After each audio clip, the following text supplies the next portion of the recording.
many people use yesterday to justify why they're miserable today? Ever seen someone like this? You know, 8 years ago.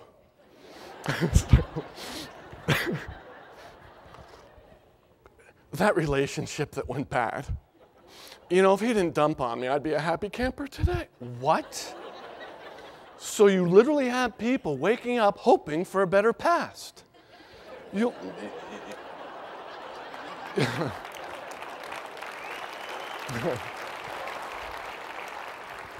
Oh, I've been with organizations, you know, even hospitals, you know, 3 years ago, you know, the next inspection and all the changes. Man, I mean, what a way to live. You know, I can't change 10 minutes ago. How am I going to change 10 years ago? How many people lack goals and are accountable? They are not. And what do I mean? You want a goal-setting session? You know, everybody talks about goals. Well, we have to have a full-day session. You want a goal-setting session? When you woke up this morning, did you have something to look forward to? And if you did, you have a goal in your life. If you have more than one thing you look forward to, then you prioritize those things you look forward to. There's a goal-setting session. You realize there are people who wake up and hate what they do. Why wake up? I know people who wake up, hate what they do. They're living for retirement, and they got 23 years to go. What do these people say to themselves when I'm 82? Take up windsurfing? I mean, come on. Do you realize there are colleagues of mine who do full-day sessions on how to stop procrastination? Are you kidding me? You want a session on how to stop procrastination? I can do it in 3 seconds. Begin. There you go. Right? How many people are personally dishonest and are accountable? Now I'll get a little more serious. You realize how many people wake up every day trying to prove to the world how wonderful they are? Well, what if what you're trying to prove every day, what if it's not a reflection of who you are?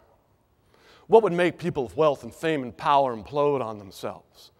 Former governors, famous athletes, politicians, corporate executives. They had it all, and look what our children are inundated with every day, what they should be, should wear, should have in order to be successful.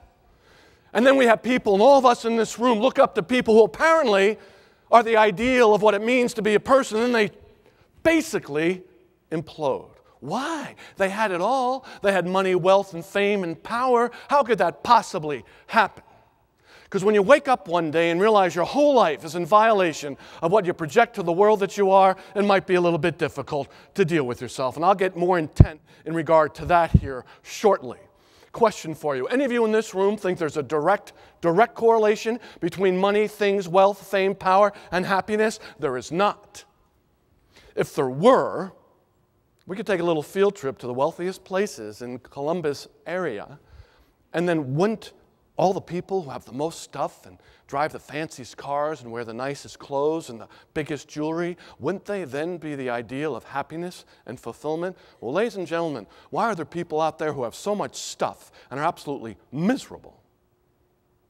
And why are there people out there who have very little and yet are very content and at peace with themselves? And don't get me wrong, I feel blessed every day I can have things in my life that I can provide for my family. But I'll share with you, what I drive, what I wear, what I live in doesn't define who I am.